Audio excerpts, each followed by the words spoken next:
Assalamualaikum warahmatullahi wabarakatuh. Saudara-saudara, semoga tetap semangat meski kita belajar dari rumah masing-masing. Semoga kita semua dan keluarga tetap diberikan kesehatan oleh Allah Subhanahu wa taala, dijauhkan dari mara bahaya, dibebaskan dari segala hal, dan kemudian diluluskan dari ujian di mana kita hari-hari ini lagi mendapatkan ujian virus COVID-19. Semoga kita semua bisa melaluinya dengan baik. Amin ya robbal alamin.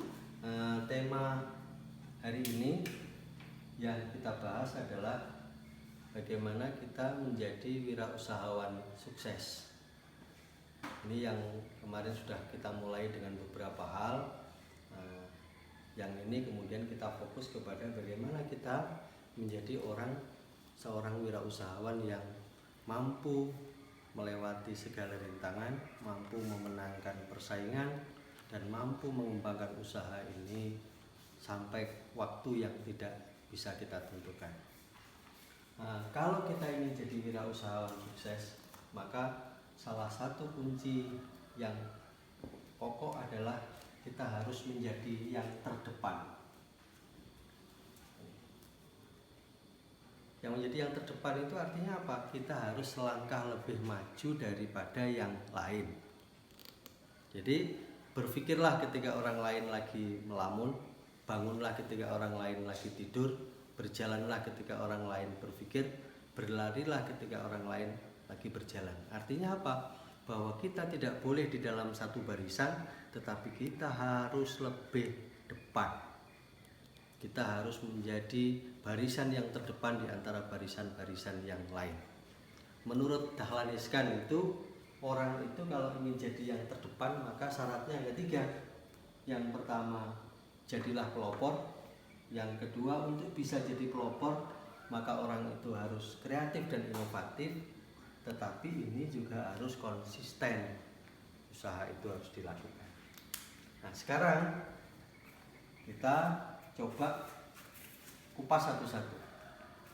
Bagaimana kalau kita ingin menjadi pelopor, kita ingin menjadi orang yang mengawali sesuatu? Ada 5 hal yang harus saudara perhatikan. Yang pertama, jangan lupa bahwa kalau kita ingin jadi pelopor, selalulah gali informasi dari berbagai sumber. Jadi tidak boleh kita itu kemudian berhenti, tetapi harus selalu menggali berbagai sumber. Ada perusahaan yang sangat sukses karena setiap bulan dia menggali informasi dari pelanggannya. Setiap bulan pelanggannya diwawancarai, diajak bicara, dan kemudian dipetakan. Setelah dipetakan maka kemudian dia tahu problem-problem, kekurangan-kekurangan dari perusahaan. Nah, kemudian di mapping mana yang harus diselesaikan segera, mana yang bisa ditunda, dan mana yang tidak perlu dilakukan oleh pengusaha itu. Sehingga ini sangat penting menggali informasi. Jadi informasi ini banyak, bisa dari data statistik, bisa dari informasi-informasi di koran, bisa dari buku-buku, bisa dari berkomunikasi dan lainnya sebagainya. Yang kedua, harus pintar beradaptasi. Zaman selalu berubah, maka kita juga harus menyesuaikan dengan keadaan itu. Yang minggu kemarin saya sampaikan, yang sebelumnya sudah saya beritahukan, bahwa pintar beradaptasi itu ya kita harus menyesuaikan dengan zamannya. Masing-masing generasi tentu ada zamannya, masing-masing waktu punya modelnya sendiri-sendiri. Sehingga kalau kita ingin menjadi pelopor, kita harus pintar beradaptasi. Kita tidak boleh berhenti dengan situasinya. Misalnya ketika orang pola hidupnya berubah, dulu pagi, siang, sore, malam istirahat. Tetapi kemudian polanya anak muda berubah. Malam itu dia akan datang ke satu tempat. Nah, maka beradaptasi dengan kebiasaan itu, buka warung 24 jam misalnya. Buka kafe-kafe dan lain sebagainya. Yang ketiga, kita harus tekun. Menjalani segala sesuatu itu butuh ketekunan. Jadi butuh telaten, butuh sabar, butuh fokus di dalam melihat usaha. Yang keempat, berani berubah. Jadi perubahan itu keniscayaan, maka kita semua harus berani untuk melakukan perubahan, harus berani berubah, tidak boleh statis. Ya, jadi kita harus berani. Rasulullah aja berani berubah. Kita kalau pengen sukses juga harus berubah. Dari hidup yang malas menjadi hidup yang disiplin. Dari hidup yang biasa kemudian hidup yang penuh dengan kreativitas.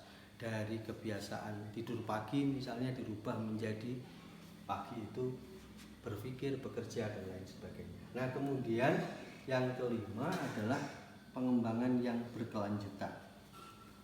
Karena situasi berubah itu maka harus ada pengembangan yang berkelanjutan. Tidak perlu berubah total, tetapi ada perubahan-perubahan sedikit yang membuat orang merasa memperoleh sesuatu yang baru setiap saat di tempat itu. Saya pernah ketemu dengan seorang pengusaha tempat rekreasi. Ketika saya tanya, apa perencanaan panjenengan supaya usaha itu sukses, maka dia bilang, Pak Sodik, saya sudah punya rancangan 1000 perubahan yang akan kami lakukan secara berkelanjutan, sehingga apa? Setiap orang yang datang saya pastikan akan mendapatkan sesuatu yang baru dalam kurun waktu tertentu. Itu pengembangan yang berkelanjutan. Jadi selalu ada, meskipun sedikit. Ada perusahaan juga yang sukses waktu-waktu tertentu perubahannya sedikit, tetapi ada waktu yang kalau kita hitung itu konsisten, dalam waktu tertentu dia akan ada perubahan-perubahan yang besar. Ada perusahaan otomotif, perusahaan motor yang setiap tahun ada perubahannya kecil-kecil, tapi waktu-waktu tertentu misalnya 5 tahun atau misalnya 10 tahun ada perubahan yang sangat besar di dalam produksi model produk yang disampaikan kepada masyarakat. Sehingga apa? Masyarakat selalu menunggu dia dapat apa dari perubahan-perubahan yang dilakukan oleh perusahaan. Yang kedua adalah kreatif dan inovatif. Ini yang sudah saya sampaikan minggu kemarin. Jadi ada hal-hal tertentu yang dulu tidak biasa sekarang menjadi biasa dilakukan. Karena itu diperlukan kreatif dan inovatif ini. Usaha itu kalau ingin sukses maka ya harus membangun kreativitas dan inovasi. Harus ada itu. Yang ketiga adalah konsisten. Jadi di dalam hadis Bukhari Muslim sebetulnya disampaikan, Rasulullah menyampaikan pekerjaan yang paling baik itu adalah pekerjaan yang dilakukan berulang. Karena itu sebetulnya mengulang itu kan begini, memikirkan kemudian menjadi kebiasaan, kalau kebiasaan kemudian menjadi culture, kalau menjadi culture, menjadi budaya, tidak dilakukan itu tidak enak. Jadi biasakan, kemudian jadi itu menjadi kebiasaan, lakukan terus menerus supaya itu menjadi kebiasaan. Kalau kebiasaan itu sudah kita lakukan maka akan menjadi budaya, menjadi culture. Nah, dengan demikian kita harus konsisten. Nggak boleh kemudian saudara gagal sekali kemudian saudara merasa tidak bakat, gagal sekali merasa tidak punya kemampuan untuk berwirausaha, tidak cocok usahanya dan lain sebagainya. Jadi gali, kalau perlu bangkitlah dari lubang yang sama, karena disitulah ada pembelajaran. Ketika kita gagal sebetulnya kita ditunjukkan setidaknya satu cara untuk bangkit, bahkan bisa jadi lebih. Berpikirlah seperti ketika kita kecil. Kalau kita kecil itu kita belajar itu konsisten terus, bahkan tidak memikirkan resiko tetapi memikirkan bagaimana caranya untuk bangkit. Karena anak kecil itu belajar berdiri, belajar jalan itu tidak memikirkan resiko dan dia konsisten berusaha terus, maka sekarang kita bisa jalan kaki, kita bisa berlari dan lain sebagainya. Itu karena waktu kecil kita berpikir seperti itu. Coba waktu kecil kemudian kita jatuh sekali kemudian kita tidak belajar lagi, bisa jadi kita tidak bisa berjalan sebagaimana yang kita lakukan sekarang. Bisa jadi kita tidak bisa berlari, bisa jadi kita tidak bisa bersantai-santai terkait dengan hal-hal yang dipelajari waktu kecil itu. Umpama berhenti kita tidak bisa apa-apa. Jadi ini hal-hal yang terkait kalau kita ingin menjadi wirausahawan sukses. Kunci pokoknya tadi kita menjadi terdepan. Berpikirlah ketika orang lain melamun, bertindaklah ketika orang lain berpikir, berlarilah ketika orang lain mulai bertindak. Untuk menjadi yang terdepan, maka kita harus menjadi pelopor. Kemudian untuk jadi pelopor itu harus kreatif dan inovatif. Kemudian yang ketiga, dilakukan secara konsisten. Saya pikir itu hari ini yang saya bisa sampaikan. Semoga kita semua tetap diberi keselamatan oleh Allah. Ilmu yang kita pelajari menjadikan ilmu kita manfaat, barokah fid dini wad dunya wal akhirah. Wassalamualaikum warahmatullahi wabarakatuh. Semangat!